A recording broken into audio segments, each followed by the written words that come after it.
ನಮಸ್ಕಾರ. ನಿತ್ಯ ಸಂಜೀವಿನಿ ನೇರ ಪ್ರಸಾರ ಕಾರ್ಯಕ್ರಮಕ್ಕೆ ಆತ್ಮೀಯ ಸ್ವಾಗತ. ನಾನು ಮಮತಾ ಹೆಗ್ಡೆ. ವೀಕ್ಷಕರೇ, ಬದಲಾದಂತಹ ಆರೋಗ್ಯ ಶೈಲಿಯಿಂದ ಹಲವಾರು ಆರೋಗ್ಯ ಸಮಸ್ಯೆಗಳು ಜನರನ್ನ ಬಾಧಿಸ್ತಾ ಇರ್ತವೆ. ಅದರಲ್ಲೂ ಕೂಡ ನಿಮೋನಿಯಾ ಕೇಸಸ್ ಬಗ್ಗೆ ನೀವು ಕೇಳಿರ್ತೀರಾ. ತುಂಬಾ ಕಾಮನ್ ಆಗಿ ನಮಗೆ ಎಲ್ಲಾ ಕಡೆ ಈ ಕೇಸಸ್ ಜಾಸ್ತಿ ಆಗ್ತಾ ಇರೋದು, ಅದರಲ್ಲೂ ಮಕ್ಕಳಲ್ಲಿ ವಿಪರೀತವಾಗಿ ಈ ಕೇಸಸ್ ಡೆತ್ಗಳಿಗೂ ಕಾರಣ ಆಗ್ತಾ ಇರೋದು ಕಂಡು ಬರ್ತಾ ಇದೆ. ಹಾಗಾದ್ರೆ ಓವಮ್ನಲ್ಲಿ ಯಾವ ರೀತಿ ನಿಮೋನಿಯಾಗೆ ಚಿಕಿತ್ಸೆಯನ್ನು ಕೊಡ್ಲಾಗುತ್ತೆ ಅನ್ನೋದ್ರ ಬಗ್ಗೆ ತಿಳಿಸ್ಕೊಡೋದಕ್ಕೆ ನಮ್ಮ ಜೊತೆಗೆ ಇವತ್ತು ಮಕ್ಕಳ ತಜ್ಞರಾಗಿರುವಂತಹ ಡಾಕ್ಟರ್ ಶಿವತೇಜ್ ಎನ್ ಅವರಿದ್ದಾರೆ. ಸೊ ಅವರ ಕಾರ್ಯಕ್ರಮಕ್ಕೆ ವೆಲ್ಕಮ್ ಮಾಡೋಣ. ಡಾಕ್ಟರ್, ಕಾರ್ಯಕ್ರಮಕ್ಕೆ ಸ್ವಾಗತ. ನಮಸ್ತೆ ಡಾಕ್ಟರ್. ಈಗ ನಾನು ಆರಂಭದಲ್ಲೇ ಹೇಳ್ತಾ ಇದ್ದೆ, ಅಂದ್ರೆ ನಮ್ಮ ಜೀವನ ಶೈಲಿ ಚೇಂಜ್ ಆಗಿದೆ. ಅಟ್ ದ ಸೇಮ್ ಟೈಮ್ ಈಗ ಆರೋಗ್ಯಕ್ಕೂ ಕೂಡ ಕೈ ಕೊಡೋ ಸಿಚುವೇಶನ್ ಇದೆ. ಒಂದೊಂದೇ ಆರೋಗ್ಯ ಸಮಸ್ಯೆಗಳು ನಮಗೆ ಕಾಣಿಸ್ತಾ ಇದ್ರೆ ಒಂದು ನಿಮೋನಿಯಾ. ಸೊ ನಿಮೋನಿಯಾ ಮಕ್ಕಳಲ್ಲಿ ಯಾಕೆ ಹೆಚ್ಚು ಕಾಣಿಸುತ್ತೆ? ನಿಮೋನಿಯಾ ಅಂದ್ರೆ ಏನು ಬೇಸಿಕಲಿ? ನಿಮೋನಿಯಾ ಅಂದ್ರೆ ಒಂದೊಂದು ಅಕ್ಯೂಟ್ ರೆಸ್ಪಿರೇಟರಿ ಇಲ್ನೆಸ್ ಅಂತ ಹೇಳ್ತೀವಿ. ಅಂದ್ರೆ ಹೇಳ್ಬೇಕು ಅಂದ್ರೆ ಶ್ವಾಸಕೋಶದಲ್ಲಿ ಕಫ ತುಂಬಿಕೊಂಡಿದೆ ಅಂತ ಹೇಳ್ಬೋದು. ಇದು one of the leading cos of death. ನೀವು ಹೇಳ್ದಂಗೆ one of the leading cos of death, especially ನಮ್ಮ ಏಷ್ಯನ್ ಕಂಟ್ರೀಸ್ ಅಲ್ಲಿ, ಆಫ್ರಿಕನ್ ಕಂಟ್ರೀಸ್ ಅಲ್ಲಿ ತುಂಬಾ ಕಾಮನೆಸ್ಟ್ ಕಾಸ್ ಆಫ್ ಡೆತ್. 5 ವರ್ಷಗಳ ಕೆಳಗಡೆ ಇರೋ ಮಕ್ಕಳಲ್ಲಿ ಇದು ಕಾಮನೆಸ್ಟ್ ಕಾಸ್ ಅಂತ ನಾವು ಹೇಳ್ಬೋದು. So right. ಇದ್ರ ಜೊತೆಗೆ ಇನ್ನೊಂದು ಪ್ರಶ್ನೆ ಅಂತ ಹೇಳಿದ್ರೆ, ಈಗ ನೀವು ಹೇಳ್ತಾ ಇದ್ರಿ ಮಕ್ಕಳಲ್ಲಿ ತುಂಬಾ ಕಾಮನ್ ಆಗಿ ಕಾಣಿಸುತ್ತೆ, ಆಮೇಲೆ ಸಾವಿಗೂ ಕೂಡ ಇದು ಕಾರಣ ಆಗ್ಬಿಡುತ್ತೆ ಅಂತ. ಲಕ್ಷಣ ಏನು ಹಾಗಾದ್ರೆ ನಿಮೋನಿಯಾದು ಅಂತ? ಸೊ ನಿಮೋನಿಯಾ ಲಕ್ಷಣಗಳೇನು ಅಂದ್ರೆ ಹೈ ಗ್ರೇಡ್ ಫೀವರ್ ಇರುತ್ತೆ, ಅತಿ ಹೆಚ್ಚು ಜ್ವರ, ಕೆಮ್ಮಿರುತ್ತೆ. ಮಕ್ಕಳಲ್ಲಿ ಕೆಲವು ಮಕ್ಕಳಲ್ಲಿ ವಾಂತಿ ಇರುತ್ತೆ, ವಾಂತಿ ಆಗಿರೋದ್ರಿಂದ ಡಿಹೈಡ್ರೇಷನ್ ಆಗೋದಿರೋ ಚಾನ್ಸಸ್ ಇರುತ್ತೆ. ಸಿವಿಯರ್ ನಿಮೋನಿಯಾ ಆದಾಗ ಉಸಿರಾಟ ಜಾಸ್ತಿ ಹೇಳ್ಕೊಳ್ಳೋದಾಗ್ಲಿ, ಪಕ್ಕೆ ಹೇಳ್ಕೊಳ್ಳೋದಾಗ್ಲಿ, ಆಕ್ಸಿಜನ್ ರಿಕ್ವೈರ್ಮೆಂಟ್ ಬೇಕಾಗಿರೋ ಚಾನ್ಸಸ್ ಇರುತ್ತೆ. ಕೆಲವು ಮಕ್ಕಳಿಗೆ ನಿಮೋನಿಯಾ ತುಂಬಾ ಸ್ಪ್ರೆಡ್ ಆದಾಗ ಕೆಲವು ಸತಿ BP ಕಡಿಮೆ ಆಗೋದಾಗ್ಲಿ ಅಥವಾ ವೆಂಟಿಲೇಟರ್ ಸಪೋರ್ಟ್ ಬೇಕಾಗೋ ಚಾನ್ಸಸ್ ಎಲ್ಲ ಇರುತ್ತೆ ಇಂಥ ಮಕ್ಕಳಲ್ಲಿ. ಓಕೆ. ಇದ್ರ ಜೊತೆಗೆ ಇನ್ನೊಂದು ಪ್ರಶ್ನೆ ಅಂತ ಹೇಳಿದ್ರೆ, ಈಗ ನಿಮೋನಿಯಾ ಆಗಿರುತ್ತೆ, ಬಟ್ ಮಕ್ಕಳಿಗೆ ದೊಡ್ಡವರಿಗಾದ್ರೆ ಹೇಳ್ಕೊಂಡ್ಬಿಡ್ತೀವಿ ನಾವು, ನನ್ ಕೋಲ್ಡ್ ಆಗಿದೆ, ಕಫ ಆಗಿದೆ, ಬ್ರೀತಿಂಗ್ ಪ್ರಾಬ್ಲಮ್ ಆಗ್ತಿಲ್ಲ ಅಂತ. ಮಕ್ಕಳಿಗೆ ಹೇಳಕ್ ಆಗಲ್ಲ. ಸೊ ಪೇರೆಂಟ್ಸ್ ಯಾವ ಸಿಂಪ್ಟಮ್ಸ್ ಅಥವಾ ಯಾವ ಸೈನ್ಸ್ ಅನ್ನ ನೋಟಿಸ್ ಮಾಡೋದು ತುಂಬಾ ಕ್ರೂಷಿಯಲ್ ಅಂತೀರಿ ಅಂತ? ಒಂದು ನೆನ್ಪಿಟ್ಕೋಬೇಕು, ಎಲ್ಲಾ ಕೆಮ್ಮು ನೆಗಡಿ ನಿಮೋನಿಯಾ ಅಲ್ಲ. ಬಟ್ ನಿಮೋನಿಯಾ ಅಲ್ಲಿ 90% ಕೆಮ್ಮು ನೆಗಡಿ ಇದ್ದೇ ಇರುತ್ತೆ. ಕೆಲವು ಮಕ್ಕಳಲ್ಲಿ ಬರೀ ಸೈಲೆಂಟ್ ನಿಮೋನಿಯಾ ಅಂತೀವಿ, ಯಾವಾಗ ಉಸಿರಾಟ ಜಾಸ್ತಿ ಇರುತ್ತೆ. ಸೊ ಮಕ್ಕಳಲ್ಲಿ ಏನಾಗುತ್ತೆ, ಒಂದು ಹೈ ಗ್ರೇಡ್ ಜ್ವರ ಇರುತ್ತೆ, ಅದು ಕಡಿಮೆ ಆಗ್ತಿರಲ್ಲ. ಉಸಿರಾಟ ಅವ್ರ ವಯಸ್ಸಿಗಿಂತ ಮೀರಿ ಉಸಿರಾಟ ಜಾಸ್ತಿ ಇರುತ್ತೆ. ಆಮೇಲೆ ಮಕ್ಕಳು ತುಂಬಾ ಕಫ ಪ್ರೊಡಕ್ಷನ್ ಅಂತ ಹೇಳ್ತೀವಲ್ಲ, ಕಫ ತೆಗಿಯೋದು ತುಂಬಾ ಇರುತ್ತೆ. ಜ್ವರ ಹೈ ಗ್ರೇಡ್ ಅಂತ ಹೇಳಿದೆ, ಉಸಿರಾಟ ಜೋರ, ಪಕ್ಕೆ ಹೇಳ್ಕೊಳ್ಳೋದು ತುಂಬಾ ಕಾಮನ್. ಸೊ ತಾಯಂದ್ರು ಹೇಳ್ತಾರೆ ಮಗು ತುಂಬಾ ಉಸಿರಾಡ್ತಿದೆ, ಮತ್ತೆ ಪಕ್ಕೆ ಹೇಳ್ಕೊಳ್ಳೋಂಥದ್ದಿದೆ, ಮಗು ಬಾಯಿಂದ ಏನು ತಗೋತಿಲ್ಲ, ಸುಸ್ತಾಗ್ತಿದೆ ಅಂತ ಹೇಳಿ ಲಕ್ಷಣಗಳಲ್ಲಿ ಇರುತ್ತೆ. ಸೊ ಎಲ್ಲ ಮಕ್ಕಳಿಗೂ ಹೇಳ್ದಂಗೆ ಅಡ್ಮಿಷನ್ ಬೇಕಾಗೋದಿಲ್ಲ.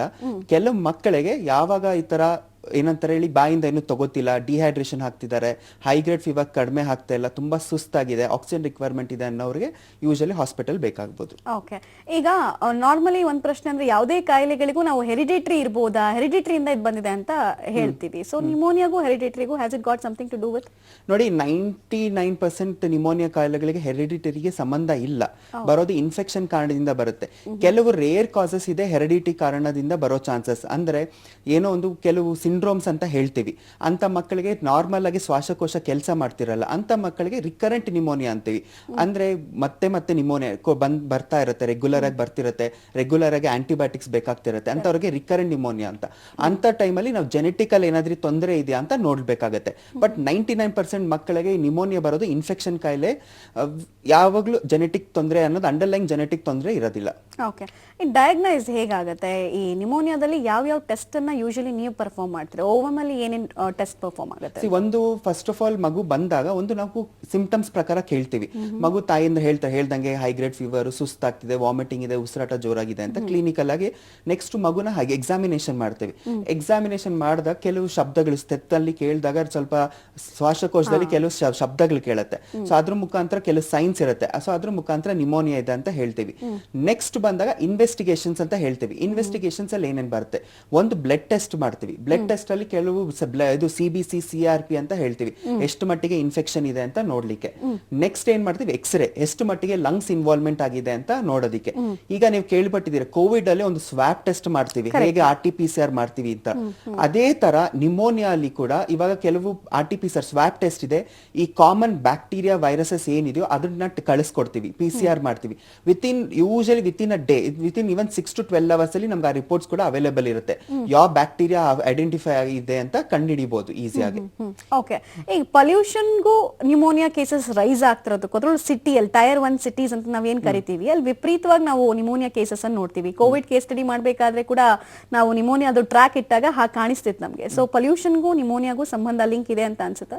ಡೆಫಿನೆಟ್ಲಿ ಪೊಲ್ಯೂಷನ್ಗೆ ಮತ್ತೆ ನಿಮೋನಿಯಾಗೆ ಲಿಂಕ್ ಇದೆ. ಇನ್ಫ್ಯಾಕ್ಟ್ ಏನ್ ಹೇಳ್ಬೋದು ಅಂದ್ರೆ ಕ್ಲೈಮೇಟ್ ಕ್ರೈಸಿಸ್ ಚೈಲ್ಡ್ಸ್ ಕ್ರೈಸಿಸ್ ಅಂತ ಹೇಳ್ಬೋದು, ಚೈಲ್ಡ್ಸ್ ರೈಟ್ಸ್ ಕ್ರೈಸಿಸ್ ಅಂತ ಹೇಳ್ಬೋದು. ಆಲ್ಮೋಸ್ಟ್ ಏನಾಗುತ್ತೆ ಇವಾಗ ಬರ್ತಿರೋ ರೆಸ್ಪಿರೇಟರಿ ಇಲ್ನೆಸಸ್ ಅಲ್ಲಿ 60% ಕಾರಣ ಇದು ಪೊಲ್ಯೂಷನ್ ಇಂದಾನೇ ಇದೆ. ಪೊಲ್ಯೂಷನ್ ಇಂದ ನಿಮೋನಿಯಾ ಕೇಸ್ಗಳು ಹೆಚ್ಚಾಗ್ತಿದೆ, ಆಸ್ತಮಾ ಅಂತ ಕೇಸ್ಗಳು ಹೆಚ್ಚಾಗ್ತಿದೆ. ಆಸ್ ವಿ ಆರ್ ಡೆವಲಪಿಂಗ್, ನಮ್ಮ ಸಿಟಿ ಡೆವಲಪ್ ಆಗ್ತಿದೆ, ಹೊಸ ಹೊಸ ಫ್ಯಾಕ್ಟ್ರೀಸ್ ಬರ್ತಿದೆ, ಪೊಲ್ಯೂಷನ್ ಹೆಚ್ಚಾಗ್ತಿದೆ, ಅದರಿಂದ ನಿಮೋನಿಯಾ ಸಿಟಿಗಳಲ್ಲಿ ನಿಮೋನಿಯಾ ಕೇಸ್ ಹೆಚ್ಚಾಗ್ತಿದೆ. ಈಗ ಹಳ್ಳಿಗಳಲ್ಲಿ ಕೆಲವು ಕಡೆ ಅಲ್ಲೂ ನಿಮೋನಿಯಾ ಜಾಸ್ತಿ ಆಗ್ತಿದೆ. ಯಾಕೆ ಅಂದ್ರೆ ಕೆಲವು ಸತಿ ಮನೆಯಲ್ಲಿ ಸೌದೆ ಯೂಸ್ ಮಾಡೋದು, ವುಡ್ ಫೈರ್ ಅಂತ ಹೇಳ್ತೀವಲ್ಲ, ಸೊ ಅದ್ರ ಯೂಸ್ ಮಾಡೋದ್ರಿಂದ ಸ್ಮೋಕ್ ಬರೋದ್ರಿಂದ ಕೂಡ ಸ್ವಲ್ಪ ಲಂಗ್ ಇಂದ ಎಫೆಕ್ಟ್ ಆಗಿ ನಿಮೋನಿಯಾ ಬರೋ ಚಾನ್ಸಸ್ ಇರುತ್ತೆ. ಓಕೆ, ಯಾವ ಏಜ್ ಇನ್ ಮಕ್ಕಳಲ್ಲಿ ಹೆಚ್ಚು ರಿಸ್ಕ್ ಫ್ಯಾಕ್ಟರ್ ಅಂತ ಅಂದ್ರೆ ನೀವು ಹೇಳ್ತಿದ್ರಿ ಮಕ್ಕಳಲ್ಲಿ ಯೂಶಲಿ ಜೆನೆಟಿಕ್ಲಿ ಕೆಲವ್ರಿಗೆ ಸಮಸ್ಯೆ ಇದ್ದಾಗ ಯಾವ ಏಜ್ ಅಲ್ಲಿ ಬೇಕಾದ್ರೂ ಕಾಣಿಸಬಹುದು ಅಂತ. ಯೂಶಲಿ ನೀವು ತುಂಬಾ ಜನ ಕೇಸ್ ಸ್ಟಡಿ ಮಾಡಿರ್ತೀರಾ, ಸೊ ಯಾವ ಏಜ್ ಅಂತ ನೋಡಿ. ಎಸ್ಪೆಷಲಿ 1 ವರ್ಷದಿಂದ 5 ವರ್ಷ ಮಕ್ಕಳಲ್ಲಿ ತುಂಬಾನೇ ಕಾಮನ್ ಇದೆ. ಎಸ್ಪೆಷಲಿ WHO ಏನ್ ಹೇಳುತ್ತೆ ಅಂದ್ರೆ ಆಲ್ಮೋಸ್ಟ್ 22% ಅಷ್ಟು ಡೆತ್ ಆಗೋದೇ ಮಕ್ಕಳಲ್ಲಿ 5 ವರ್ಷದ ಕೆಳಗಡೆ ನಿಮೋನಿಯಾ ಇಂದ ಕಾರಣದಿಂದ ಅಂತ ಹೇಳ್ತಾರೆ. ಸೊ ಡೆಫಿನೆಟ್ಲಿ 5 ವರ್ಷದ ಕೆಳಗಡೆ, ಯಾಕಂದ್ರೆ ಇವರಿಗೆ ಹಲವಾರು ಕಾರಣ ರಿಸ್ಕ್ ಫ್ಯಾಕ್ಟರ್ಸ್ ಇದಾವೆ. ಕೆಲವು ಸತಿ ರಿಸ್ಕ್ ಫ್ಯಾಕ್ಟರ್ಸ್ ಏನು ಅಂದ್ರೆ ಎಸ್ಪೆಷಲಿ ಮಕ್ಕಳಲ್ಲಿ ಮಾಲ್ ನ್ಯೂಟ್ರಿಷನ್, ನಮ್ದು ಡೆವಲಪಿಂಗ್ ಆಗಲಿ under develop like African countries ಅಲ್ಲಿ ಪ್ರಾಬ್ಲಮ್ ಏನು ಅಂದ್ರೆ ಇನ್ಅಡಿಕ್ವೇಟ್ ನ್ಯೂಟ್ರಿಷನ್, ಬಡತನದಿಂದ ನ್ಯೂಟ್ರಿಷನ್ ಸರಿಯಾಗಿ ಸಿಗದೆ ಇರೋದು ಕಾರಣದಿಂದ ಮಾಲ್ ನ್ಯೂಟ್ರಿಷನ್ ಏನಾಗುತ್ತೆ ಕಡಿಮೆ ಇರೋದ್ರಿಂದ ಮಕ್ಕಳಿಗೆ high risk factor pneumonia develop ಆಗೋದಕ್ಕೆ. ನಿಮೋನಿಯಾನೇ ಅಲ್ಲ, ಮಾಲ್ ನ್ಯೂಟ್ರಿಷನ್ ಇಂದ ಬೇರೆ ಕಾರಣ ಇನ್ಫೆಕ್ಷನ್ಗಳು ಆಗೋ ಚಾನ್ಸಸ್ ಜಾಸ್ತಿ. ಎಸ್ಪೆಷಲಿ ಮಾಲ್ ನ್ಯೂಟ್ರಿಷನ್ ಅಲ್ಲಿ ಇನ್ನೊಂದು ರಿಸ್ಕ್ ಫ್ಯಾಕ್ಟರ್ ಏನು ಅಂದ್ರೆ ಮಕ್ಕಳಲ್ಲಿ ಏನಾದ್ರೂ ಹಾರ್ಟಿನ ತೊಂದರೆ ಇದ್ರೆ ಕಂಜನಟಲ್ ಹಾರ್ಟ್ ಡಿಸೀಸ್ ಅಂತ ಹೇಳ್ತೀವಿ, ಇಂಥ ಮಕ್ಕಳಿಗೆ ರಿಕರೆಂಟ್ ನಿಮೋನಿಯಾ ಬರೋ ಚಾನ್ಸಸ್ ಜಾಸ್ತಿ ಇರುತ್ತೆ. ಅಂಡ್ ಆಸ್ ಚಿಕ್ಕ ಮಗು ವಯಸ್ಸು ಚಿಕ್ಕದಾದಷ್ಟು ಅವ್ರ ಇಮ್ಯುನಿಟಿ ಅಷ್ಟು ಚೆನ್ನಾಗಿ ಡೆವಲಪ್ ಆಗಿರೋದಿಲ್ಲ, ಆದ್ರಿಂದ ಆಸ್ ಸಚ್ ಅವರಿಗೆ ನಿಮೋನಿಯಾ ಬರೋ ಚಾನ್ಸಸ್ ಜಾಸ್ತಿ ಇರುತ್ತೆ. ಓಕೆ, ಜೆಂಡರ್ ಜೊತೆಗೆ ಏನಾದ್ರೂ ರೋಲ್ ಇದೆಯಾ? ಜೆಂಡರ್ ಏನಾದ್ರೂ ರೋಲ್ ಇದೆಯಾ? ಮೇಲ್ ಅಲ್ಲಿ ಜಾಸ್ತಿ ಕಾಣಿಸುತ್ತೆ, ಫೀಮೇಲ್ ಅಲ್ಲಿ ಜಾಸ್ತಿ? ಆತರ ಏನು ಇಲ್ಲ, ಈಕ್ವಲ್ ಆಗೇ ಇರುತ್ತೆ. ಬೇಸಿಕ್ಲಿ ಇದು ಸ್ಪ್ರೆಡ್ ಆಗೋದು ಹೇಗೆ ಅಂದ್ರೆ ಯಾರಿಗಾದ್ರೂ ಕೆಮ್ಮು ನೆಗಡಿ ಇದ್ರೆ, ಸೊ ಕೆಮ್ಮದಾಗ ನಮ್ಗೆ ಡ್ರಾಪ್ಲೆಟ್ಸ್ ಅನ್ನೋದು ಏರ್ ಅಲ್ಲಿ ರಿಲೀಸ್ ಆಗುತ್ತೆ. ಸೊ ಯಾರಾದ್ರೂ ಸರೌಂಡಿಂಗ್ ಅಲ್ಲಿ ಮಕ್ಕಳಿದ್ದಾಗ ಆ ಡ್ರಾಪ್ಲೆಟ್ಸ್ ಅನ್ನ ಉಸಿರಾಡಿದಾಗ ಅಥವಾ ಇನ್ಹೇಲ್ ಮಾಡಿದಾಗ ಆ ಬ್ಯಾಕ್ಟೀರಿಯಾ ಅಥವಾ ವೈರಸ್ ಏನಾಗುತ್ತೆ ನಮ್ಮ ಶ್ವಾಸಕೋಶದಲ್ಲಿ ಕೂತ್ಕೊಂಡು ಆ ಇನ್ಫೆಕ್ಷನ್ ಕಾಸ್ ಆಗೋ ಚಾನ್ಸಸ್ ಇರುತ್ತೆ. ಇದರಲ್ಲಿ ಹೆಣ್ಮಕ್ಳಿಗೆ ಅಥವಾ ಗಂಡ್ ಮಕ್ಕಳಿಗೆ ಅಂತ ಏನೂ ಇಲ್ಲ. ಓಕೆ, ಬಿಕಾಸ್ ನಾನು ಯಾಕೆ ಈ ಪ್ರಶ್ನೆ ರೈಸ್ ಮಾಡಿದೆ ಅಂದ್ರೆ ಸಾಮಾನ್ಯವಾಗಿ ಗಂಡ್ ಮಕ್ಕಳಲ್ಲಿ ಚಿಕ್ಕ ವಯಸ್ಸಿನಲ್ಲಿ ಬೆಳಿಬೇಕಾದ್ರೆ ಅವರಿಗೆ ಡೈಜೆಸ್ಟಿವ್ ಸಿಸ್ಟಮ್ ಹೆಣ್ಮಕ್ಳಿಗೆ ಕಂಪೇರ್ ಮಾಡಿದ್ರೆ ಒಂದು ಎಷ್ಟು % ಕಡಿಮೆ ಇರುತ್ತೆ ಅಂತೆಲ್ಲ ಜನ ಹೇಳ್ತಾರೆ. ಅದು ಮಿತ್ತ ಅಥವಾ ನಿಜಾನ ಅನ್ನೋ ಪ್ರಶ್ನೆಗೆ ಈ ಪ್ರಶ್ನೆ ನಾನು ಇಲ್ಲ, ಡೆಫಿನೆಟ್ಲಿ ಇಲ್ಲ. ಇದು ಗಂಡ್ ಮಕ್ಕಳಿಗೆ ಆಗುತ್ತೆ ಹೆಣ್ಮಕ್ಳಿಗೆ ಆಗುತ್ತೆ ಅಂತ ಇದಿಲ್ಲ, ಆತರ ಏನು ಇಲ್ಲ. ಇಬ್ಬರಿಗೂ ಸಮಾನವಾಗಿ ಆಗುತ್ತೆ. ಎಕ್ಸ್ಪೋಜರ್ ಮೇಲೆ ಡಿಪೆಂಡ್ ಆಗುತ್ತೆ. ನಾ ಹೇಳ್ದಾಗೆ ಯಾರಿಗಾದ್ರೂ ಕೆಮ್ಮು ನೆಗಡಿ ಇದೆ ಅನ್ಕೊಳ್ಳಿ, ಅದ್ರ ಸುತ್ತಮುತ್ತ ಯಾರಾದ್ರೂ ಏರ್ಬೋರ್ನ್ ಇಂದ basically airborne disease air droplets ನ ಇನ್ಹೇಲ್ ಮಾಡಿದಾಗ ಈ ತರ ಆಗುತ್ತೆ. Okay, fine. ಈಗ ನನ್ನ ನೆಕ್ಸ್ಟ್ ಕ್ವೆಶ್ಚನ್ ಅಂತ ಹೇಳಿದ್ರೆ, ಈಗ ಒಂದ್ಸಲ ನಿಮೋನಿಯಾಗೆ ಟ್ರೀಟ್ಮೆಂಟ್ ತಗೊಂಡಿರ್ತಾರೆ ಒಂದು ಆಸ್ಪತ್ರೆಯಲ್ಲಿ, ಬಟ್ ಇನ್ನೊಂದು 6 ತಿಂಗಳಾಗೋಷ್ಟೊತ್ತಿಗೆ ಮತ್ತೆ ಅದೇ ಸಿವಿಯಾರಿಟಿ ಮಕ್ಕಳಲ್ಲಿ ಕಾಣಿಸುತ್ತೆ. ಅಂದ್ರೆ ಟ್ರೀಟ್ಮೆಂಟ್ ಚೆನ್ನಾಗಿರುತ್ತೆ, ಇನ್ ಬರಲ್ಲ ಅಂತ ಗ್ಯಾರಂಟಿ ಕೊಟ್ಟು ಹೋದ್ಮೇಲೂ ಮತ್ತೆ ಬರುತ್ತೆ. ಅದ್ ಯಾಕೆ ಆತರ ಆಗುತ್ತೆ? ನೋಡಿ, ನಿಮೋನಿಯಾ ಕಾಸ್ ಮಾಡೋದು ಹಲವಾರು ಕಾರಣದಿಂದ, ತುಂಬಾ ಬ್ಯಾಕ್ಟೀರಿಯಾಸ್ ಇಂದ ವೈರಸಸ್ ಇಂದ ಕಾಮನ್ ಆಗುತ್ತೆ. ಸೊ ಈಗ ಬಂದಾಗ ಮಗು ಟ್ರೀಟ್ಮೆಂಟ್ ತಗೊಂಡಿರ್ಬೋದು, ಮತ್ತೆ ಮಗು ಯಾವ್ದಾದ್ರು ಬೇರೆ ವೈರಸ್ಗಾಗ್ಲಿ ಎಕ್ಸ್ಪೋಸ್ ಆದಾಗ ಮತ್ತೆ ನಿಮೋನಿಯಾ ಬರೋ ಚಾನ್ಸಸ್ ಇರುತ್ತೆ. ಈ ನಿಮೋನಿಯಾ ಕೇಸ್ಗಳು ಜಾಸ್ತಿ ನಾವು ನೋಡೋದು ಫ್ಲೂ ಸೀಸನ್ ಟೈಮಲ್ಲಿ. ಫ್ಲೂ ಸೀಸನ್ ಅಂದ್ರೆ ವಿಂಟರ್ ಸೀಸನ್ ಟೈಮಲ್ಲಿ ಜಾಸ್ತಿ ನೋಡ್ತೀವಿ, ಹೆಚ್ಚಾಗಿ ಚಳಿಗಾಲದಲ್ಲಿ ಜಾಸ್ತಿ ನೋಡ್ತೀವಿ. ಈ ಟೈಮಲ್ಲಿ ಫ್ಲೂ ಅನ್ನೋದು ತುಂಬಾ ಔಟ್ ಬ್ರೇಕ್ ಆಗೋ ಚಾನ್ಸಸ್ ಇರುತ್ತೆ. ಈ ಟೈಮಲ್ಲಿ ನಾವು ಮತ್ತೆ ಮಕ್ಕಳಿಗೆ ಕೆಮ್ಮು ನೆಗಡಿ ಆಗಿ ಬರೋದು, ಅದರಿಂದ ಯೂಶಲಿ ನಿಮೋನಿಯಾ ಆಗಿ ಸ್ಪ್ರೆಡ್ ಆಗಿ ಬರೋ ಚಾನ್ಸಸ್ ಜಾಸ್ತಿ ಇರುತ್ತೆ. ಆವಾಗ ಅದೇ ಏನಂತಾರೆ ಮಕ್ಕಳಿಗೆ 6 ಮಂತ್ಸ್ ಒಳಗಡೆ 2ಕ್ಕಿಂತ ಜಾಸ್ತಿ ನಿಮೋನಿಯಾ ಬರುತ್ತೆ, ಇಲ್ಲ 3 ಸತಿ 1 ವರ್ಷದಲ್ಲಿ 3 ಸತಿ ಅಂತ ನಿಮೋನಿಯಾ ಯಾವಾಗ IV ಆಂಟಿಬಯೋಟಿಕ್ಸ್ ಅಂತ ಹೇಳ್ತೀವಿ ಬೇಕಾಗುತ್ತೋ ಆವಾಗ ಮಕ್ಕಳಿಗೆ ಫರ್ದರ್ ಇನ್ವೆಸ್ಟಿಗೇಷನ್ ಮಾಡಬೇಕಾಗುತ್ತೆ, ಹೈಯರ್ ಇನ್ವೆಸ್ಟಿಗೇಷನ್ ಮಾಡಬೇಕಾಗುತ್ತೆ. ಆವಾಗ ನಾವು ರಿಕರೆಂಟ್ ನಿಮೋನಿಯಾ ಅಂತ ಕನ್ಸಿಡರ್ ಮಾಡಿಕೊಂಡು ಮಗುನೇ ಅವಾಗ ಬೇಕಾದ್ರೆ ಮಗು ಕಂಡೀಷನ್ ಮಗು ಎಕ್ಸಾಮಿನೇಷನ್ ಮಾಡಿ CT ಸ್ಕ್ಯಾನ್ ಬೇಕಾಗತ್ತಾ, ಬ್ರೋಂಕೋಸ್ಕೋಪಿ ಬೇಕಾಗತ್ತಾ, ಅಥವಾ ಏನಾದ್ರು ಲಂಗ್ ಬಯೋಪ್ಸಿ ಬೇಕಾಗತ್ತಾ, ಬೇರೆ ಇತರಾದ ಕಾರಣಗಳು ಏನಾದ್ರು ಇದೆಯಾ ಅಂತ ಹೈಯರ್ ಜೆನೆಟಿಕ್ ನೀವು ಹೇಳ್ದಂಗೆ ಜೆನೆಟಿಕ್ ಕಾಸಸ್ ಏನಾದ್ರು ಹುಡುಕ್ಬೇಕಾಗತ್ತೆ. ಅವಾಗ ರಿಕರೆಂಟ್ ನಿಮೋನಿಯಾಸ್ ಬರ್ತಾ ಇದ್ರೆ. ಓಕೆ, ಇದ್ರ ಜೊತೆಗೆ ಈಗ ತುಂಬಾ ಜನ ಈಗ ನಿಮೋನಿಯಾ ಕೊನೆ ಸ್ಟೇಜ್ ತನಕನೂ ನೆಗ್ಲೆಕ್ಟ್ ಮಾಡ್ಬಿಡ್ತಾರೆ, ಸ್ಥಳೀಯ ಕ್ಲಿನಿಕ್ ಗಳಿಗೆ ಹೋಗ್ತಾರೆ, ಸರಿಯಾಗಿ ಟ್ರೀಟ್ಮೆಂಟ್ ತಗೊಳ್ಳಲ್ಲ. So what it can lead to ಅಂತ, ಎಷ್ಟು ಡೇಂಜರಸ್ ಆಗ್ಬೋದು ನಿಮೋನಿಯಾನ ನಾವು ಇಗ್ನೋರ್ ಮಾಡಿದ್ರೆ ಅಥವಾ ನಿಮೋನಿಯಾನ ಇಗ್ನೋರ್ ಮಾಡಿದ್ರೆ ತುಂಬಾನೇ ಡೇಂಜರು. ನಾನು ಎಲ್ಲ ಏನ್ ಹೇಳೋದು ಅಂದ್ರೆ ಫಸ್ಟ್ ಡೇ ಮಗು ತುಂಬಾ ಆಕ್ಟಿವ್ ಆಗಿದೆ, ಅಷ್ಟು ಜ್ವರ ಇಲ್ಲ, ಸಿಂಪಲ್ ಕೆಮ್ಮು ನೆಗಡಿ ಅಂದ್ರೆ ಹೌದು ಹೋಮ್ ರೆಮಿಡೀಸ್ ಆಗಲಿ ಏನೋ ಒಂದು ಟ್ರೈ ಮಾಡ್ಬೋದು, ಒಂದು ಓವರ್ ದಿ ಕೌಂಟರ್ ಸಿರಪ್ ಅಲ್ಲಿ ತಗೊಂಡು ನೋಡ್ಬೋದು. ಬಟ್ 48 ಅವರ್ಸ್ ಬಿಯಾಂಡ್ ಮಗುಗೆ ಕಡಿಮೆ ಆಗಿಲ್ಲ, ಹೈ ಗ್ರೇಡ್ ಜ್ವರ ಇದೆ, ಮಗು ತುಂಬಾ ಸುಸ್ತಾಗ್ತಿದೆ, ಮಗು ಉಸಿರಾಟ ಜೋರಾಗಿ ಹೇಳ್ಕೊತಿದೆ ಅಂದ್ರೆ ಇಮಿಡಿಯೇಟ್ ಆಗಿ ಮಗುನ ಡಾಕ್ಟರ್ ಹತ್ರ ಕರ್ಕೊಂಡು ಹೋಗೋದು ಬೆಟರ್. ಯಾಕಂದ್ರೆ prevention is better then cure, ಇದು ಬೆಟರ್ ದೆನ್ ಕ್ಯೂರ್ ಅಂತ ಹೇಳ್ತೀವಿ. ಸೊ ಈ ನಿಮೋನಿಯಾ ಟ್ರೀಟ್ ಮಾಡದೇ ಇದ್ರೆ ಏನಾಗುತ್ತೆ ಅಂದ್ರೆ, ನಿಮೋನಿಯಾ ಏನಾಗುತ್ತೆ, ಇನ್ಫೆಕ್ಷನ್ ಡಿಸೀಸ್ ಇವೆಂಚುಲಿ ಎಲ್ಲ ಲಂಗ್ಸ್ ಗೆ ಸ್ಪ್ರೆಡ್ ಆಗುತ್ತೆ, ಮತ್ತೆ ಪೂರ್ತಿ ಬಾಡಿಗೆ ಸ್ಪ್ರೆಡ್ ಆಗುತ್ತೆ. ಸೊ ಯಾವಾಗ ಲಂಗ್ಸ್ ಗೆ ಸ್ಪ್ರೆಡ್ ಆಗುತ್ತೋ ಆಕ್ಸಿಜನ್ ಅಂಶ ಕಡಿಮೆ ಆಗೋ ಚಾನ್ಸಸ್ ಇರುತ್ತೆ, ಉಸಿರಾಟ ಜಾಸ್ತಿ ಆಗುತ್ತೆ, ಅವಾಗ ರೆಸ್ಪಿರೇಟರಿ ಫೇಲ್ಯೂರ್ ಆಗೋ ಚಾನ್ಸಸ್ ಇರುತ್ತೆ, ಅವಾಗ ಮಗುಗೆ ಹೈ ಫ್ಲೋ ಆಕ್ಸಿಜನ್ ಬೇಕಾಗ್ಬೋದು ಅಥವಾ ವೆಂಟಿಲೇಟರ್ ಸಪೋರ್ಟ್ ಬೇಕಾಗ್ಬೋದು, ಮತ್ತೆ ಮಗುಗೆ ನಿಮೋನಿಯಾ ಇಂದ ಸಿವಿಯರ್ ಕಾಂಪ್ಲಿಕೇಶನ್ ಅಂತ ಹೇಳ್ತೀವಿ, ARDS ಅಂತ ಹೇಳ್ತೀವಿ, ಸಿವಿಯರ್ ಆಗಿ ಲಂಗ್ ಡ್ಯಾಮೇಜ್ ಆಗೋ ಚಾನ್ಸಸ್ ಇರುತ್ತೆ. ಆಮೇಲೆ ಈ ನಿಮೋನಿಯಾ ಇಂದಾನೆ ಪೂರ್ತಿ ಮೈಯಲ್ಲಿ ಇನ್ಫೆಕ್ಷನ್ ಹರಡಿ ನಾವು ಶಾಕ್ ಅಂತ ಹೇಳ್ತೀವಿ, ಅಂದ್ರೆ ಮಗುಗೆ BP ಕಡಿಮೆ ಆಗೋದಾಗ್ಲಿ ಆ ಚಾನ್ಸಸ್ ಎಲ್ಲ ಜಾಸ್ತಿ ಇರುತ್ತೆ. ಸೊ ಇದು ಸಿವಿಯಾರಿಟಿ ತುಂಬಾ ಆಗುತ್ತೆ. ಸೊ ಅರ್ಲಿಯಾಗಿ ಫೈಂಡ್ ಔಟ್ ಮಾಡಿ ಟ್ರೀಟ್ಮೆಂಟ್ ಮಾಡೋದು ಬೆಟರ್. ಸೊ ಮಗು ಯಾವಾಗ ARDS ಅಂತ ಹೇಳ್ತೀವಲ್ಲ, ತುಂಬಾ one of the severe complication pneumonia ಹೋದಾಗ, ಈಗ ಕೆಲವು ಕಡೆ ಬಂದಿದೆ but it's a very huge and very big treatment ಅಂತ ಹೇಳ್ಬೋದು. ಅಂದ್ರೆ ಎಕ್ಮೋ ಅನ್ನೋದಿದೆ. ಟ್ರೀಟ್ಮೆಂಟ್ ವಿಚಾರಕ್ಕೆ ಬರೋಣ, ಒಂದು ಕಾಲರ್ ಇದ್ದಾರೆ, ಮಾತಾಡ್ಸ್ಕೊಳ್ಳೋಣ. ನಾಗರಾಜು ಅಂತ ಬೆಂಗಳೂರಿಂದ ಕಾಲ್ ಮಾಡಿದ್ದಾರೆ. ನಮಸ್ಕಾರ ನಾಗರಾಜ್ ಅವರೇ. ನಮಸ್ಕಾರ ಮೇಡಮ್. ಡಾಕ್ಟರ್ ಇದ್ದಾರೆ, ಪ್ರಶ್ನೆ ಕೇಳಿ. ನಮಸ್ಕಾರ ಸರ್. ನಮಸ್ಕಾರ. ನಮಸ್ಕಾರ ನಾಗರಾಜ್ ಅವರೇ. ಅದೇ ನನ್ನ ಮಗನಿಗೆ 7 years ಸರ್. ಹುಟ್ಟಿದಾಗ ಅವ್ನಿಗೆ ಸ್ವಲ್ಪ ವೈನ್ ಪೈಪ್ ಚಿಕ್ಕಿದೆ ಅಂತ ಹೇಳಿ ಸ್ವಲ್ಪ ಅವ್ನಿಗೆ ಅಂದ್ರೆ ತುಂಬಾ ಸೌಂಡ್ ಬರ್ತಾ ಇತ್ತು. ಬರ್ತಾದ್ಮೇಲೆ ಅವ್ನಿಗೆ ತುಂಬಾ ಸೌಂಡ್ ಬರ್ತಾ ಇತ್ತು. ಆಮೇಲೆ ತುಂಬಾ ಡಾಕ್ಟರ್ ತೋರಿಸಿದೆ. ಆಮೇಲೆ ಹೇಳಿದ್ರು ಅದು 1 year ಅಲ್ಲಿ ಕಡಿಮೆ ಆಗುತ್ತೆ ಅಂತ ಹೇಳಿದ್ರು. ಅದು ಸೌಂಡ್ ಇರುತ್ತಲ್ಲ, ಆಮೇಲೆ ಕರೆಕ್ಟ್ ಆಗಿ ಇದಾಗುತ್ತೆ. ಸೊ ಕಡಿಮೆ ಆಯ್ತು. ಬಟ್ ಇವಾಗ ಅವ್ನಿಗೆ ಫ್ರೀಕ್ವೆಂಟ್ಲಿ ಸ್ವಲ್ಪ ಇದಾದ್ರೂ ಅವ್ನಿಗೆ ಕೆಮ್ಮು ಬರ್ತಾ ಇರುತ್ತೆ. ಸ್ವಲ್ಪ ಕೆಮ್ಮು, ನಾಯಿ ಕೆಮ್ಮು ಅಂತಾರಲ್ಲ, ಆ ತರ ಕೆಮ್ಮು ಬರ್ತಾ ಇರುತ್ತೆ. ಆಂಟಿಬಯೋಟಿಕ್ ಸ್ವಲ್ಪ ಮೆಡಿಸಿನ್ ತಗೊಂಡ್ರೆ ಕಡಿಮೆ ಆಗುತ್ತೆ. ಬಟ್ ಇಮಿಡಿಯೇಟ್ಲಿ ಮತ್ತೆ ಏನೋ ಸ್ವಲ್ಪ ಇದಾದ್ರೂ ಲೈಕ್ 6 months ಗೆ 3 months ಗೆ ರಿಪೀಟ್ ಆಗುತ್ತೆ ಅದು. ಬಟ್ ಕೆಮ್ಮುವಾಗ ಸ್ವಲ್ಪ ಇದನ್ ಮಾಡಿ ಕೆಮ್ತಾನೆ ಅವನು ಜೋರಾಗಿ, ನಾಯಿ ಕೆಮ್ಮು ಅಂತಾರಲ್ಲ, ಆ ತರ ಕೆಮ್ಮು ಬರುತ್ತೆ. ಅದೇ ರಿಪೀಟೆಡ್ ಆಗ್ತಾ ಇದೆ. ಆಂಟಿಬಯೋಟಿಕ್ ಕೊಟ್ಟು ಕಡಿಮೆ ಆಗುತ್ತೆ, ಮತ್ತೆ ಮತ್ತೆ ಮತ್ತೆ ಸ್ಟಾರ್ಟ್ ಆಗುತ್ತೆ. ಇಮ್ಯುನಿಟಿ ಪವರ್ ಸ್ವಲ್ಪ ಕಡಿಮೆ ಇದ್ದಂಗೆ ಅನ್ಸುತ್ತೆ. ಕೆಮ್ಮು ತುಂಬಾ ಜಾಸ್ತಿ. ಒಂದು ನೀವು ಹೇಳಿದ ಪ್ರಕಾರ ನೋಡಿದ್ರೆ ಮಗುಗೆ ಲ್ಯಾರಿಂಗೋಮಲೇಷಿಯಾ ಅಂತ ಹೇಳ್ಬೋದು, ಅಂದ್ರೆ ಏರ್ವೇ ನ್ಯಾರೋ ಆಗೋದು. ಅವ್ರು ಡಾಕ್ಟರ್ ಕರೆಕ್ಟ್ ಆಗಿ ಹೇಳ್ತಾರೆ, ಯೂಶಲಿ ಮಗು ಬೆಳೀತಾ ಬೆಳೀತಾ ಅದು ಕಡಿಮೆ ಆಗುತ್ತೆ. ಏರ್ವೇ ಅನ್ನೋದು ನ್ಯಾರೋ ಚಿಕ್ಕದಾಗಿರುತ್ತೆ, ಅದು ಬೆಳೀತಾ ಬೆಳೀತಾ ಯೂಶಲಿ ನಾರ್ಮಲೈಸ್ ಆಗುತ್ತೆ. ನೆಕ್ಸ್ಟ್ ನೀವೇನ್ ಹೇಳ್ತಿದ್ದೀರಾ, ನಾನು ಕೆಲವು ಪ್ರಶ್ನೆ ಕೇಳ್ಬೇಕು ಅನ್ಕೊಂತೀನಿ. ಮನೇಲಿ ಏನಾದ್ರು ಅಲರ್ಜೀಸ್ ಇದೆಯಾ ಯಾರಿಗಾದ್ರು? ಅಲರ್ಜಿಗಳಂತ ಏನಾದ್ರು ಇದೆಯಾ? ಏನಾದ್ರು ಡಸ್ಟ್ ಅಲರ್ಜಿ ಆಗ್ಲಿ, ಫುಡ್ ಅಲರ್ಜಿ ಅನ್ನೋದು ಏನಾದ್ರು ಇದೆಯಾ? ಇಲ್ಲ, ಅಲರ್ಜಿ ಅಂತ ಯಾರಿಗಿಲ್ಲ. ಅದೇ ಅದೇ ಸ್ವಲ್ಪ ಅಸ್ತಮಾ ಟೈಪ್ ಏನೋ. ಸೊ ಮಗುಗೆ ನೆಬುಲೈಸೇಷನ್ ಕೊಡ್ತಾ ಇದ್ದೀರಾ ಫ್ರೀಕ್ವೆಂಟ್ ಆಗಿ? ಈ ತರ ಬಂದಾಗ ಪ್ರತಿ ಸತಿ ಕೆಮ್ಮು ಬಂದಾಗ ನೆಬುಲೈಸೇಷನ್ ಅನ್ನೋದು ಬೇಕಾಗತ್ತಾ? ಸರ್ ಏನದು ಅಂದ್ರೆ ಇನ್ಹೇಲರ್ ಬೇಕಾಗತ್ತಾ ಅಂತ? ಇಲ್ಲ ಇಲ್ಲ, ಏನಿಲ್ಲ, ಇನ್ಹೇಲರ್ ಏನ್ ಕೊಡ್ತಾ ಇಲ್ಲ. ಈ ತರ ಬಂದಾಗ ಬರೀ ಆಮೇಲೆ ಆಂಟಿಬಯೋಟಿಕ್ ಕೊಟ್ಟಿರ್ತಾರೆ ಡಾಕ್ಟ್ರು. ಆಂಟಿಬಯೋಟಿಕ್ ಕೊಟ್ಟು ಮತ್ತೆ ಈ ತರ ಈ ಆಕ್ಸಿಜನ್ ಮೂಲಕ ಒಂದು ಪೈಪ್ ಅಲ್ಲಿ ನಿಮ್ಗೆ ಏನಾದ್ರು ಮೆಡಿಸಿನ್ಸ್ ಹಾಕಿ ಕೊಡ್ತಾರ ಉಸಿರಾಡೋದಿಕ್ಕೆ? ನಾಗರಾಜ್ ಅವರೇ, ಇನ್ಹೇಲರ್ ಜೊತೆಗೆ ಬೇರೆ ಏನಾದ್ರು ಎಕ್ಸ್ಟ್ರೀಮ್ ಟ್ರೀಟ್ಮೆಂಟ್ಸ್ ಅನ್ನ ಮೆಡಿಸಿನ್ ಏನಾದ್ರು ಕೊಟ್ಟಿದ್ದೀರಾ, ಕೊಡಿಸ್ತಾ ಇದ್ದೀರಾ ಅಂತ ಹೇಳ್ತಾರೆ. ಇಲ್ಲ ಕೊಡ್ತಾ ಇಲ್ಲ. ಅದು ಅದೇ ರೆಗ್ಯುಲರ್ ಇರಲ್ಲ, ನಾರ್ಮಲ್ ಕೆಮ್ಮು ಬರುತ್ತೆ. ಸೊ ನೋಡಿ, ಯೂಶಲಿ ಏನಾಗುತ್ತೆ, ನಿಮೋನಿಯಾ ಅನ್ನೋದು ಯೂಶಲಿ ಅಕ್ಯೂಟ್ ಆಗಿ ಇರುತ್ತೆ, ತುಂಬಾ ಹೈ ಗ್ರೇಡ್ ಫೀವರ್ ಆಗಿ ಬರುತ್ತೆ, ಉಸಿರಾಟ ಫಾಸ್ಟ್ ಆಗಿರುತ್ತೆ.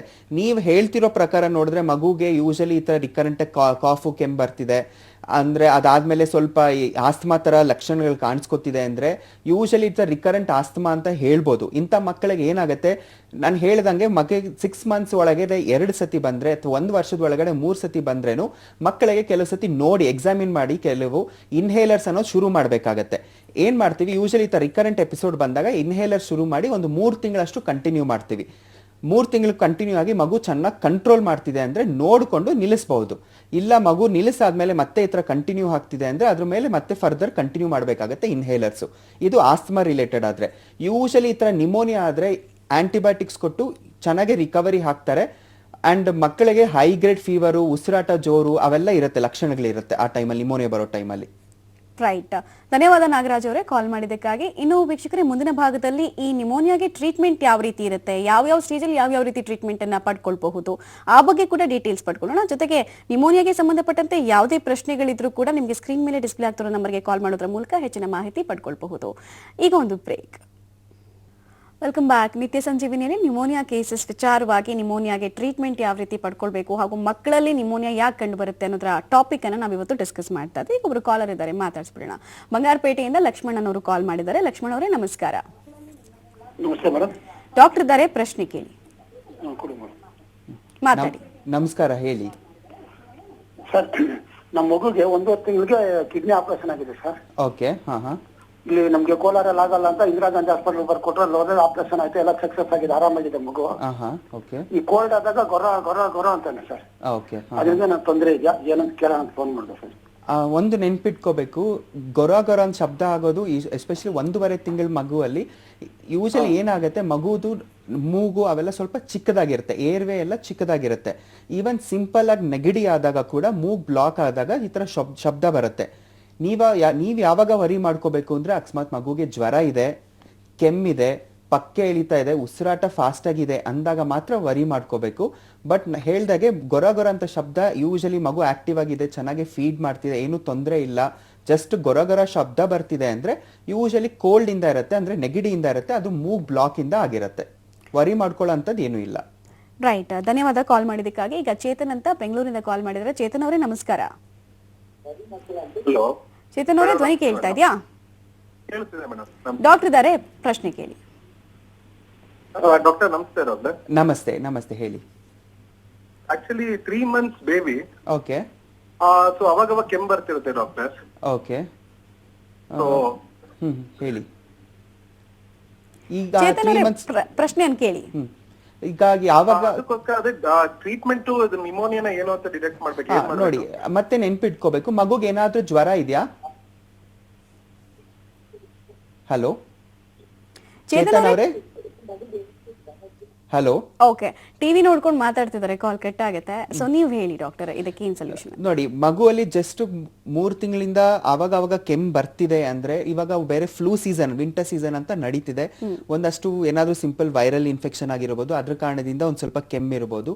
ಯೂಶಲಿ ಏನು ಬೇಕಾಗಿದ್ದಿಲ್ಲ, ಸಿಂಪ್ಟೊಮ್ಯಾಟಿಕ್ ಮ್ಯಾನೇಜ್ಮೆಂಟ್ ಅಂದ್ರೆ ಕೆಮ್ಮಿಗೆ ಏನಾದ್ರೂ ಕೆಲವು ಡ್ರಾಪ್ಸ್ ಬೇಕಾಗ್ಬೋದು ತುಂಬಾ ಜಾಸ್ತಿ ಇದ್ರೆ.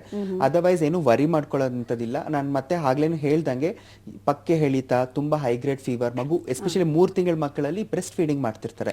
ಸೊ ಯಾವಾಗ ಬ್ರೆಸ್ಟ್ ಫೀಡಿಂಗ್ ಸರಿ ಇಲ್ಲ ಆವಾಗ ವರಿ ಮಾಡ್ಕೋಬೇಕಾಗತ್ತೆ. ಜಸ್ಟ್ ಆವಾಗ ಕೆಮ್ಮು ಅಂದ್ರೆ ವರಿ ಮಾಡ್ಕೊಳ್ಳೋ ಅಂತದ್ದು ಏನು ಇರೋದಿಲ್ಲ. ಓಕೆ, ಇನ್ನು ಟ್ರೀಟ್ಮೆಂಟ್ ಬಗ್ಗೆ ಮಾತಾಡೋಣ. ಓಕೆ. ಸೊ ನಿಮೋನಿಯಾ ಟ್ರೀಟ್ಮೆಂಟ್ ಮಗು ಕಂಡೀಷನ್ ಮೇಲೆ ಡಿಪೆಂಡ್ ಆಗುತ್ತೆ. ಯೂಶಲಿ ಸಿಂಪಲ್ ಜ್ವರ, ಕೆಮ್ಮು, ನೆಗಡಿ ಅಂದ್ರೆ ಯೂಶಲಿ ಮಗು ಚೆನ್ನಾಗಿ ಬಾಯಿಂದ ತಗೋತಿದೆ, ಹೈಡ್ರೇಷನ್ ಮೇಂಟೈನ್ ಮಾಡ್ತಿದೆ ಅಂದ್ರೆ ಓರಲ್ ಮೆಡಿಕೇಶನ್ ಅಂತ ಹೇಳ್ತೀವಿ, ಅಂದ್ರೆ ಸಿರಪ್ ಅಥವಾ ಮಾತ್ರೆಗಳನ್ನ ಕೊಟ್ಟು ನಾವು ಮಗುನ ಕಳಿಸ್ಕೋಬಹುದು. ಮಗು ಯಾವಾಗ ತುಂಬಾ ಸುಸ್ತಾಗಿದೆ, ಹೈಗ್ರೇಡ್ ಜ್ವರ ಇದೆ, ಇವನ್ 50% ಆಫ್ ಮನೇಲಿ ಏನ್ ತಿಂತಿದ್ಯೋ ಊಟ ಅಷ್ಟು ತಗೋತಿಲ್ಲ, ಡಿಹೈಡ್ರೇಟ್ ಆಗ್ತಿದೆ, ಕಾಫ್ ತುಂಬಾ ಸಿಗ್ನಿಫಿಕೆಂಟ್ ಆಗಿದೆ, ಮತ್ತೆ ನಾವು ಎಕ್ಸಾಮಿನ್ ಮಾಡಿದಾಗ ಚೆಸ್ಟ್ ಅಲ್ಲಿ ಕೆಲವು ಸೈನ್ಸ್ ತುಂಬಾ ಜಾಸ್ತಿ ಇದೆ ಅಂದಾಗ ಆವಾಗ ಅಡ್ಮಿಷನ್ ಬೇಕಾಗುತ್ತೆ. ಮಗು ಕಂಡೀಷನ್ ಹೋಗೋ IV ಆಂಟಿಬಯೋಟಿಕ್ಸ್ ಬೇಕಾಗುತ್ತೆ. ಹೈಡ್ರೇಷನ್ ಇಲ್ದಿರೋದ್ರಿಂದ ಹೈಡ್ರೇಷನ್ ಮೇಂಟೈನ್ ಮಾಡೋಕ್ಕೆ IV ಫ್ಲೂಯಿಡ್ಸ್ ಬೇಕಾಗ್ಬೋದು. ಮಗು ಚೆಸ್ಟ್ ಸೈನ್ಸ್ ನೋಡ್ಕೊಂಡು ನೆಬುಲೈಸೇಷನ್ ಅಂತ ಏನ್ ಹೇಳ್ತೀವಿ, ಇನ್ಹೇಲರ್ಸ್ ಅಂತ ಏನ್ ಹೇಳಿದ್ವಿ, ಅದು ಬೇಕಾಗ್ಬೋದೋ ಇಲ್ಲ, ಮಗು ಕಂಡೀಷನ್ ಮೇಲೆ ಡಿಪೆಂಡ್ ಆಗುತ್ತೆ. With supportive care. But main treatment ಏನಾಗುತ್ತೆ, IV ಆಂಟಿಬಯೋಟಿಕ್ಸ್ ಬೇಕಾಗುತ್ತೆ. ನೆಕ್ಸ್ಟ್ ತುಂಬಾ ಸಿವಿಯಾರಿಟಿ ಇದ್ದಾಗ, ಸಿವಿಯರ್ ನಿಮೋನಿಯಾ ಅಂತ ಹೇಳ್ತೀವಿ. ಸಿವಿಯರ್ ನಿಮೋನಿಯಾ ಅಂದಾಗ ಯಾವಾಗ ಆಕ್ಸಿಜನ್ ರಿಕ್ವೈರ್ಮೆಂಟ್ ಏನಾದ್ರು ಬೇಕಾದಾಗ, ಮಗು ಪಕ್ಕೆ ಹೇಳ್ಕೊಳುತ್ತಾ, ಉಸಿರಾಟ ಜಾಸ್ತಿ ಇದ್ದಾಗ, ಇಂಥ ಮಕ್ಕಳನ್ನ ಐದರ್ HTU ಅಂದ್ರೆ ಹೈ ಡಿಪೆಂಡೆನ್ಸಿ ಯೂನಿಟ್ ಅಲ್ಲಿ ಮಾನಿಟರ್ ಮಾಡುವಂಥದ್ದು, ಇಲ್ಲ ICU ಅಲ್ಲಿ ಅಡ್ಮಿಷನ್ ಮಾಡ್ಕೊಳ್ಬೇಕಾಗತ್ತೆ. ಆದ್ರೂ ಮಗು ಕಂಡೀಷನ್ ನೋಡ್ಕೊಂಡು ಮಗುಗೆ ಕಡಿಮೆ ಆಕ್ಸಿಜನ್ ಅಂದ್ರೆ ಲೋ ಫ್ಲೋ ಆಕ್ಸಿಜನ್ ಬೇಕಾ, ಹೈ ಫ್ಲೋ ಬೇಕಾ, ಇಲ್ಲ ವೆಂಟಿಲೇಟರ್ ಸಪೋರ್ಟ್ ಬೇಕಾ, ಅದು ಮಗು ಮೇಲೆ ಕಂಡೀಷನ್ ಇದು ಡಿಪೆಂಡ್ ಆಗುತ್ತೆ. But the main stay of treatment ಏನಾಗುತ್ತೆ, ಈ ಬ್ಯಾಕ್ಟೀರಿಯಲ್ ನಿಮೋನಿಯಾಗೆ ಇಲ್ಲಿ IV ಆಂಟಿಬಯೋಟಿಕ್ಸ್ ಅಂತ ಹೇಳ್ತೀವಿ. ವೈರಲ್ ನಿಮೋನಿಯಾಗೆ ಯೂಶಲಿ ಏನು ಟ್ರೀಟ್ಮೆಂಟ್ ಅನ್ನೋದು ಏನೂ ಇಲ್ಲ. ಸಿಂಪ್ಟಮ್ಸ್ ಏನು ಡೆವಲಪ್ ಆಗುತ್ತೋ ಅದ್ರ ಪ್ರಕಾರ ಟ್ರೀಟ್ಮೆಂಟ್ ಕೊಟ್ಕೊಂಡು ಹೋಗಬೇಕಾಗತ್ತೆ. ಇನ್ಫ್ಲೂಯೆನ್ಸಾ ಅಂತ ಹೇಳ್ತೀವಿ, ಇನ್ಫ್ಲೂಯೆನ್ಸಾ ವೈರಸ್ ಅಂತ, ಅದೇನಾದ್ರೂ ಬಂದ್ರೆ ಒಂದು ಸಿರಪ್ ಇರುತ್ತೆ, ಫ್ಲೂವೇರ್ ಅಂತ ಸಿರಪ್ ಇರುತ್ತೆ, ಅದನ್ನ ಕೊಡ್ಬೋದು. But most of the viral ನಿಮೋನಿಯಸ್ಗೆ ನಾವು ಸಿಂಪ್ಟೊಮ್ಯಾಟಿಕ್, ಬಟ್ ಬ್ಯಾಕ್ಟೀರಿಯಲ್ ನಿಮೋನಿಯಸ್ಗೆ ಏನಿರುತ್ತೆ IV ಆಂಟಿಬಯೋಟಿಕ್ಸ್ ಬೇಕಾಗುತ್ತೆ. ಮತ್ತೆ ಸಪೋರ್ಟಿವ್ ಟ್ರೀಟ್ಮೆಂಟ್, ಮಗು ಕಂಡೀಷನ್ ಮೇಲೆ ಏನಿರುತ್ತೋ ಅದ್ರ ಪ್ರಕಾರ ಸಪೋರ್ಟಿವ್ ಟ್ರೀಟ್ಮೆಂಟ್ ಕೊಡ್ತೀವಿ. ಓಕೆ, ಈಗ ತೀವ್ರತರವಾದಂತಹ ನಿಮೋನಿಯಾದಿಂದ ಚೇತರಿಸಿಕೊಳ್ಳೋದಕ್ಕೆ ಎಷ್ಟು ಸಮಯ ಬೇಕಾಗುತ್ತೆ? ಈಗ ಬರ್ತಾರೆ, ಟ್ರೀಟ್ಮೆಂಟ್ ತಗೊಳ್ತಾರೆ, ನಂತರ ಬ್ಯಾಕ್ ಆನ್ ರೆಕಾರ್ಡ್ ಅಥವಾ ಬ್ಯಾಕ್ ಆನ್ ಟ್ರ್ಯಾಕ್ ಅಂತ ಯಾವಾಗ ಅನ್ಕೊಳ್ಬಹುದು? ಅದೇ ಮತ್ತು ಮಗು ಕಂಡೀಷನ್ ಮೇಲೆ ಡಿಪೆಂಡ್ ಆಗುತ್ತೆ. Most of the severe pneumonia, ಈಗ ನಮ್ಮ ಹೋಮ್ ಹಾಸ್ಪಿಟಲ್ ಜಾಸ್ತಿ ಸಿವಿಯರ್ ನಿಮೋನಿಯಾ ಬರೋ ಅಂತದ್ದು ಮಕ್ಕಳಿಗೆ HFNC ಅಂತ ಬೇಕಾಗುತ್ತೆ. ಇಂಥ ಯೂಶಲಿ ಹಾಕಿ IV ಆಂಟಿಬಯೋಟಿಕ್ಸ್ ಅವೆಲ್ಲ ಕೊಟ್ಟು ಯೂಶಲಿ ವಿತಿನ್ 5 to 7 days ಅಲ್ಲಿ ಯೂಶಲಿ ರಿಕವರಿ ಆಗಿ ಡಿಸ್ಚಾರ್ಜ್ ಆಗೋ ತರ ಇದೆ. ಇನ್ ಕೆಲವು ಮಕ್ಕಳು ಸ್ವಲ್ಪ ಸಿವಿಯರ್ ನಿಮೋನಿಯಾ ಆಗಿ ಉಸಿರಾಟಕ್ಕೆ ತುಂಬಾನೇ ರೆಸ್ಪಿರೇಟರಿ ಫೇಲ್ಯೂರ್ ಆದಾಗ ವೆಂಟಿಲೇಟರ್ ಸಪೋರ್ಟ್ ಬೇಕಾಗುತ್ತೆ. ಇಂಥ ವೆಂಟಿಲೇಟರ್ ಸಪೋರ್ಟ್ ಹಾಕಿದ್ಮೇಲೆ ಮಗು ಹೇಗೆ ರೆಸ್ಪಾಂಡ್ ಆಗುತ್ತೋ ಟ್ರೀಟ್ಮೆಂಟ್ ಮೇಲೆ ಅಷ್ಟು ದಿವಸ ಟೈಮ್ ತಗೊಳುತ್ತೆ. ತಾನು ಉಸಿರಾಡಬೇಕು, ಆಕ್ಸಿಜನ್ ಸ್ಯಾಚುರೇಷನ್ ಅನ್ನೋದು ಮೇಂಟೈನ್ ಆಗಬೇಕು, ಸ್ವಲ್ಪ ಜ್ವರ ಕಡಿಮೆ ಆಗಬೇಕು. ಯಾವ ಕಾರಣದಿಂದ ಐಸಿಯುಗೆ ಅಡ್ಮಿಟ್ ಆಗಿದೆಯೋ ಆ ಕಾರಣ ಕಡಿಮೆ ಆದಾಗ ನಾವು ಮಗುನ ಯೂಶಲಿ ಡಿಸ್ಚಾರ್ಜ್ ಮಾಡಿಕೊಡ್ಬೋದು. ಓಕೆ, ಇಷ್ಟೊತ್ತು ಕಾರ್ಯಕ್ರಮಕ್ಕೆ ಬಂದು ನಿಮೋನಿಯಾಗೆ ಸಂಬಂಧಪಟ್ಟಂತೆ ಸಾಕಷ್ಟು ಮಾಹಿತಿಯನ್ನು ತಿಳಿಸ್ಕೊಟ್ರಿ. ಧನ್ಯವಾದಗಳು ತಮಗೆ. Thank you so much. ಇನ್ನು ವೀಕ್ಷಕರೇ, ನಮ್ಮ ನಿತ್ಯ ಸಂಜೀವಿನಲ್ಲಿ ಇವತ್ತಿದ್ದು ಓವಂ ಹಾಸ್ಪಿಟಲ್ನ ಡಾಕ್ಟರ್ ಶಿವತೇಜ್ ಅವರು. ಸೊ ಅಡ್ರೆಸ್ ಕಾರ್ಡ್ ಕೂಡ ಬರ್ತಾ ಇದೆ, ನೋಡ್ಕೊಳ್ಬೋದು.